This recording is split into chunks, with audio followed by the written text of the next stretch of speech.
যত দিন যাচ্ছে ততই মানুষের মধ্যে অনলাইন শপিংয়ের চাহিদা বেড়েই চলেছে। আজকের এই ভিডিওতে আমি দেখাবো কীভাবে আপনারা বাড়িতে বসেই অ্যামাজন থেকে অনলাইন শপিং করবেন, অর্থাৎ অ্যামাজন থেকে যে কোনো প্রোডাক্ট কীভাবে অনলাইন অর্ডার করবেন। তাই ভিডিওটি অত্যন্ত গুরুত্বপূর্ণ হতে চলেছে। আপনারা ইউটিউব চ্যানেলটিকে সাবস্ক্রাইব করে দেবেন, কারণ আমি যখন কোনো ইন্টারেস্টিং টিউটোরিয়াল ভিডিও আপলোড করব নোটিফিকেশনের মাধ্যমে আপনাদের কাছে পৌঁছে যাবে। আপনারা প্রথমে মোবাইল ফোনের অ্যামাজন অ্যাপটি ওপেন করবেন। আপনি যে প্রোডাক্টটি অর্ডার করতে চান সেই প্রোডাক্টটির নাম উপরের সার্চ বারে টাইপ করে সার্চ করবেন। আমি একটি প্রোডাক্টের নাম লিখতেছি শার্ট ফর ম্যান, এবং আমি একটি শার্টের উপর ক্লিক করে দিচ্ছি। আপনারাও যে প্রোডাক্টটি অর্ডার করবেন সেই প্রোডাক্টের উপরে ক্লিক করবেন। তারপর প্রোডাক্টটিকে আপনারা এইভাবে দেখতে পারবেন, স্লাইড করে প্রোডাক্টটি কালার সব কিছু দেখতে পারবেন, ঠিক আছে? এইভাবে দেখবেন। তারপর নিচে এই প্রোডাক্টটি রিলেটেড বিভিন্ন রকমের কালার দেখতে পাবেন। যে কালারটি আপনার পছন্দ হবে সেই কালারের উপর ক্লিক করবেন। তারপর নিচে লেখা আছে আপনার কোন সাইজ লাগবে, আপনার যে সাইজের প্রয়োজন আপনারা সেই সাইজের উপর ক্লিক করে দেবেন। আমি এম সাইজের উপর ক্লিক করে দিচ্ছি।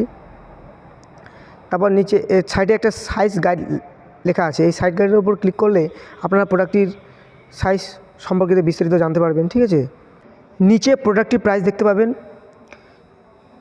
এরপরে লেখা আছে কোয়ান্টিটি মানে আপনি কয়টি প্রোডাক্ট অর্ডার করতে চান, মানে কয়টি শার্ট অর্ডার করতে। আমি একটি শার্ট অর্ডার করব, তাই একের উপর ক্লিক করে দিচ্ছি। আপনি চাইলে বেশি শার্ট অর্ডার করতে পারেন।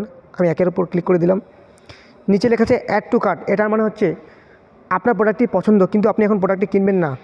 অ্যাড টু কার্ট করে রাখলে কী হবে, আপনি প্রোডাক্টটি পরবর্তীকালে কিনতে পারবেন। অ্যাড টু কার্টের উপর ক্লিক করলে নিচে যে একটা কার্ড অপশন আছে এই কার্ডের সেই প্রোডাক্টটি সেভ হয়ে থাকবে।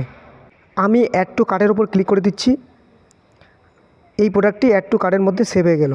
এখন আমি প্রোডাক্টটি কোথায় খুঁজে পাবো, নিচে যে একটা কার্ডের একটা অপশন আছে এই কার্ডের উপর ক্লিক করে দিলাম।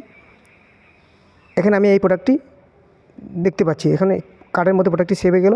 আমি পরবর্তীকালে এখান থেকে আমি ডাইরেক্ট প্রোডাক্টটি অর্ডার করতে পারবো। আপনি যদি প্রোডাক্টটি অর্ডার করতে চান তাহলে নিচে যে একটা অপশন পাবেন বাই নাও, এই বাই নাওয়ের উপরে ক্লিক করে দেবেন। আমি আগের থেকে আমার অ্যাড্রেসটি সেভ করে রেখেছি, তাই আমার অ্যাড্রেসটি এখানে শো করতেছে।